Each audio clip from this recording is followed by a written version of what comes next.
going to have to try that again because I think I had myself muted. So let me make sure the audio is mixed okay.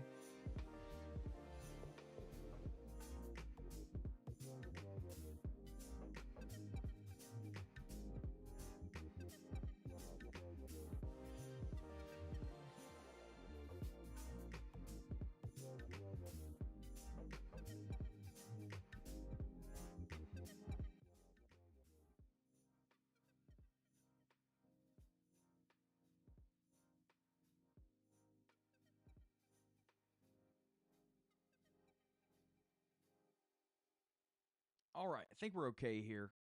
Thank you guys for joining if you're watching this. I understand we're in the middle of a college football slate. Texas is playing Arizona State.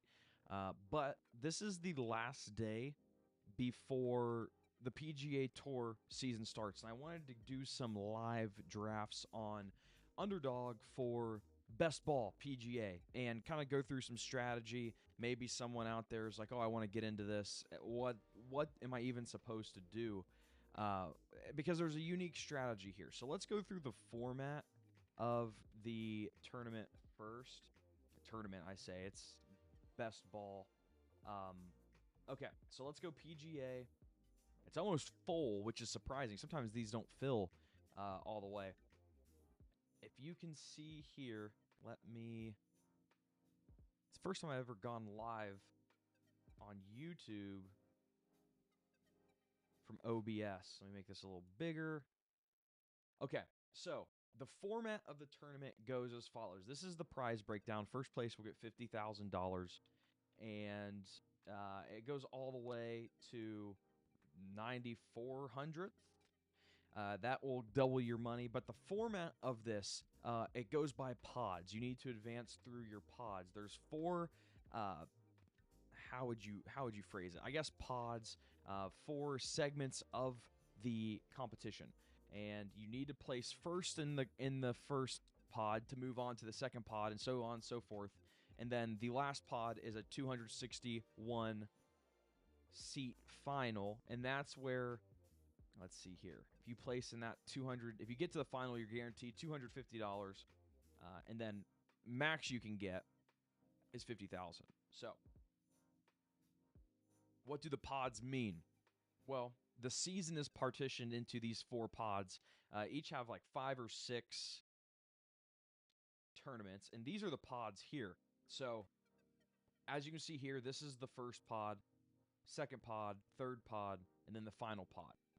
You need to advance through each pod given the events that are given in each pod. So, this first pod starts tomorrow with the Century. It's a signature event, and it goes through the Genesis. And at that point, if you place first in your pod, you will move on to the second pod. That's these events. And then if you place first in the second pod, you'll move on to the third pod, which are these events. Now, there's an interesting twirl here. Ever since the whole Live PGA Tour thing, the PGA has kind of changed how the PGA Tour works. If you place in a certain amount of the FedEx in the FedEx standings from last year, you automatically qualify for all the signature events. Kind of the catch here, and we'll look at the scoring real quick of how. Let's see. A lot of the scoring here, as you can see here, eagles are worth 10, birdies worth 4 points, eagles 10 points, pars 1.1, hole-in-one 10 points. There's nothing in this scoring that is based on how you finish in an event. It's just how well you can play, but mostly how much you play. How many events do you play in? Do you give yourself the opportunity to make birdies and eagles and hole-in-ones just by playing in the events? That's where the wrinkle comes in here. You can go through a PGA Tour Best Ball draft, and you're not even really interested in getting the best golfers. You want the golfers that are going to play the most events. You want the golfers that don't automatically qualify for the signature events that have the biggest purses that everybody wants to play in, because they are going to have to play in non-signature events to qualify for the signature events. A great example here is Scotty Scheffler. Great golfer. he has absolutely no reason to play in the non-signature events because he qualifies for all of the signature events already. If you finished in the top 50 of the FedEx standings last year, you automatically qualify for all of the signature events. Now, this matters because you want golfers that are going to play every single week. You want guys that finished outside of the top 50 of the FedEx Cup last year.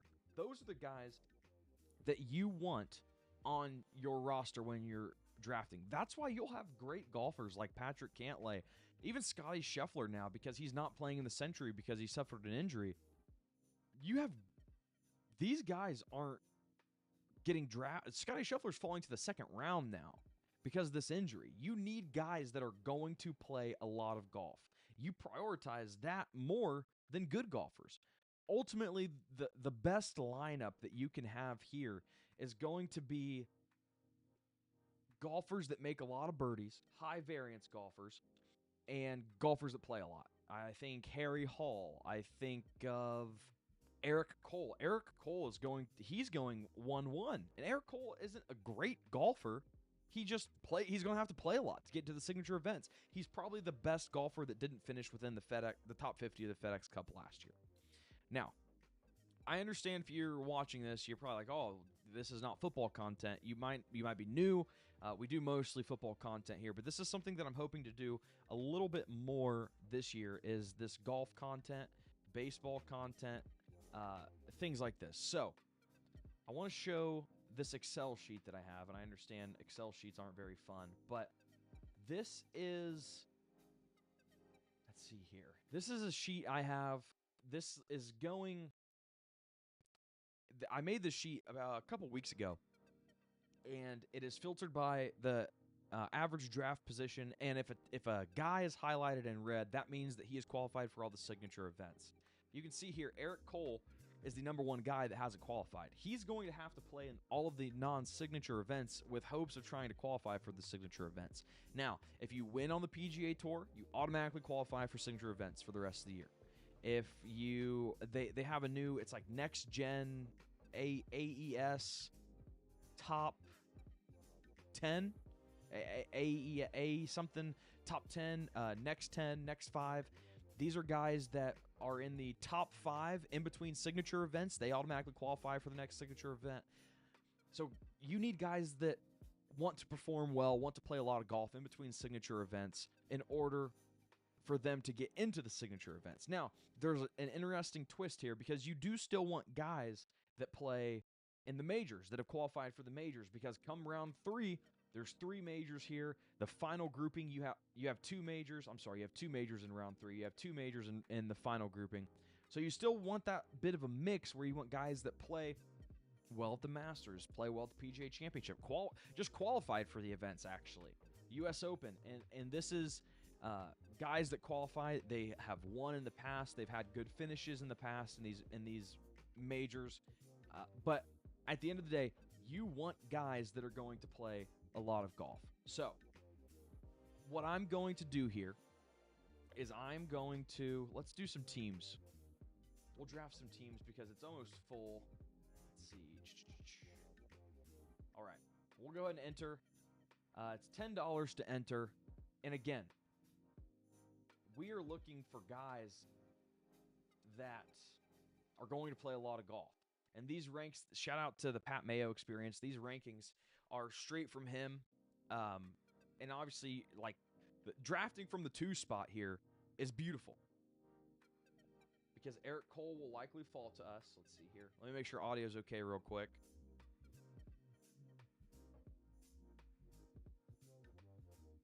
All right. Yeah, I think we're good. I'm going to leave a chat. Make sure we're good here. Okay. So, Eric Cole, if he falls to us at 2, if Peach does not take him number 1, we see a lot of guys with no badges. Hopefully they don't know what they're doing here. Favorite some of these guys just in case we miss something. But you want guys, Nick Dunlap. I have Nick Dunlap, Christian Bezuidenhout. I probably said that wrong. But these are guys that are just on the cusp that they're going to have to play a lot of golf. So that's really the strategy here. Let's see. still cooking. I'm on the clock with pick 2. He picks Xander. We're going to want to go... I'm going to go Eric Cole. You could make a case for Sung J M, but Eric Cole's probably the most valuable guy in this draft. He's the best golfer that doesn't automatically qualify for all of these signature events. So we'll do 2 of these. Sometimes these guys take a while. Hopefully that's not the case. Let's see.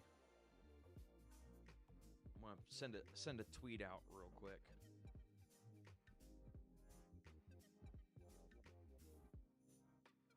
Hopefully this helps a little bit. Again, the biggest thing that you can take away from this, you don't need the best golfers. You need guys that are going to play. And that's something when you do your own research, you can be like, okay, I need to just figure out who's going to play the most golf. All right, let's see here. Do that.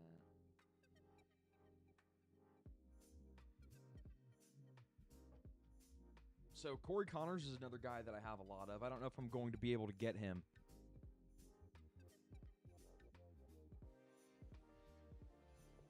Because guys are kind of... Normally as we get closer to the season, people will hop in these drafts and kind of draft silly, and they'll take the big names. Like, Justin Thomas, I guess, isn't a great case. I'm trying... Ludwig Aubert. I can't remember how to say his name.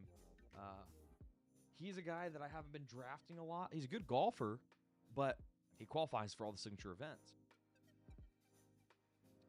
Now, if you got a guy like Brian Harmon's a great case. He doesn't qualify for the signature events, but he does qualify for most of the majors. All right, it's our turn. I have a lot of Tigala. Peach isn't going to take Dunlap. We'll go Tigala. Hopefully it doesn't take Dunlap. Be good with Poston or Dunlap here.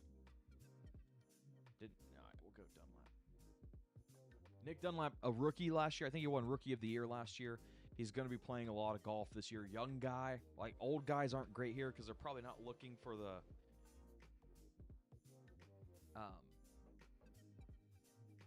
they're probably not looking to play a whole lot of golf, if we're being completely honest.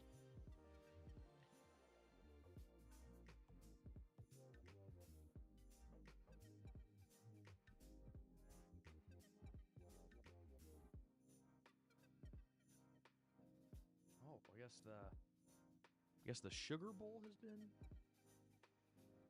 postponed.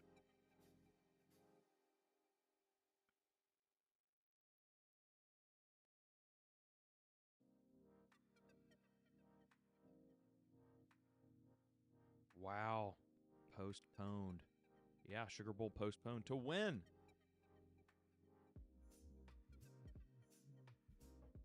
If anybody's watching this, I guess the Sugar Bowl postponed. That's crazy. I was looking forward to that game.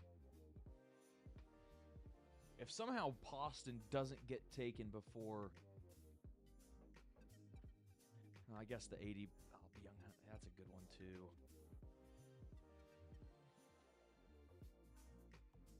This is probably my 15th or 16th draft.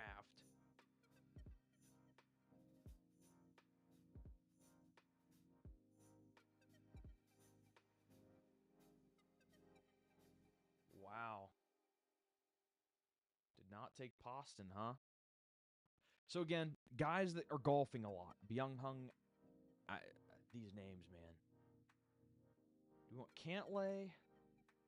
Let's go Byung Hung. Him. My rank. We'll just star a couple of these. Nick Taylor is going to be another guy that I have in a lot. And you want guys that are going to play in birdie heavy events. I think Mexico. I think of the Century, even this week, as a birdie. The winner might end up with 25, 30 under par. Like, you want guys that are going to play in these tournaments where it's easy to go low. It is so easy to go low. So, and the Century is the perfect example. American Express, that's next week or 2 weeks away. It's another great example.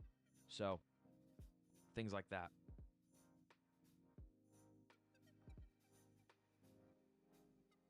Sugar Bowl postponed 24 hours. So it'll be tomorrow night. It'll be Thursday night.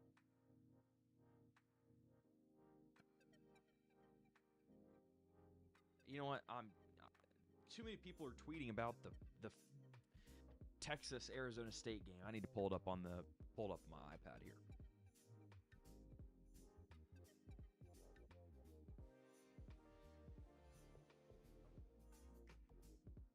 All right, looks like we're commercial. I do have the chat pulled up, so if you're watching and you have any questions, hopefully it pulls up okay. We'll go live chat.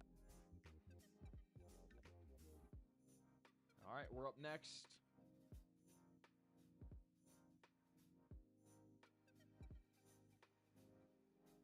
We'll go Cantlay here. He's our next top-ranked golfer, and he's a guy that qualifies for a lot of the majors. He might not play the most golf, but and it's back to me. I'll go Denny McCarthy. I started out drafting him a lot, but don't have as much of him now. So that's good. That's a good pick.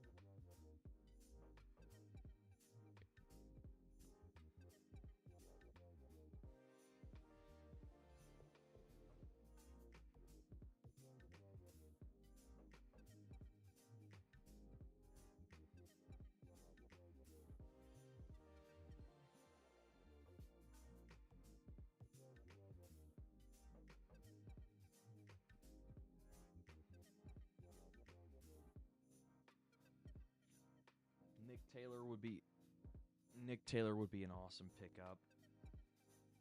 We'll go. So we have 3 more picks. Taylor might snag Harry Hall. So Taylor, Wiedenhout, Harry Hall wouldn't be bad.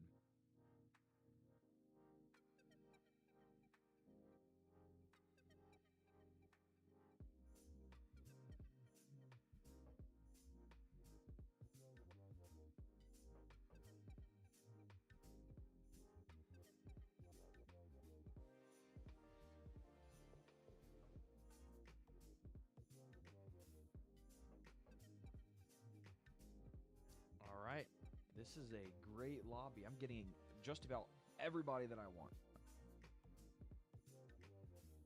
Go Wiedenhout. And let's go. Part of this is also wanting to create lineups that no one else is going to have. Vegas is a great option because he's an old guy, but he put up some pretty good numbers last year. 2 years ago, not great, but last year and 3 years ago, put up some pretty good numbers.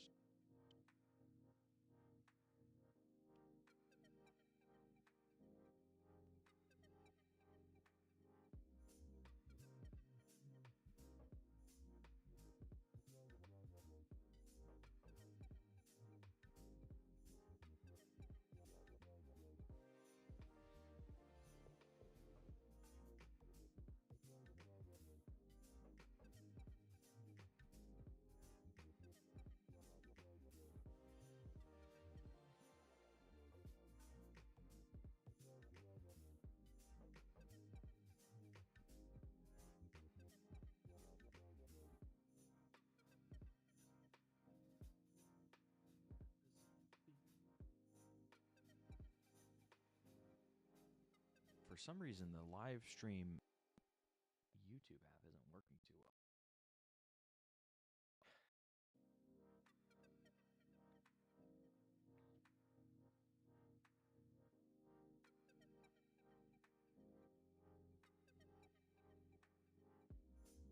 All right, so we have our last pick coming up. I think we're going to go... Did they take Horschel? I think we'll go Harry Hall. I don't have a lot of Harry Hall. He's a birdie guy. I think he actually was like a top 3 or 4 birdie guy on the PGA Tour last year in terms of birdies per round. So we'll go Harry Hall. And that'll be it for this draft. I actually think I'm going to end it right there. I'm kind of getting a migraine, which is unfortunate. So we'll end it there. And thank you guys for watching. If you're watching this after the live stream, you see the team we have. Actually, what I'll do, we'll see. Here we go. Eric Cole, Tigala, Dunlap, Poston. You see, we don't have the best golfers. These guys aren't the best golfers, but they are going to play the most golf, and that's what matters in terms of scoring here. So I'm going to go ahead and end it here. Just a short little live stream. Thank you guys for watching. Hopefully this was helpful. And subscribe, like this video, and reach out to me on X if you have any questions, at CarterCast, at Wilkerson A. Dillon. And thank you.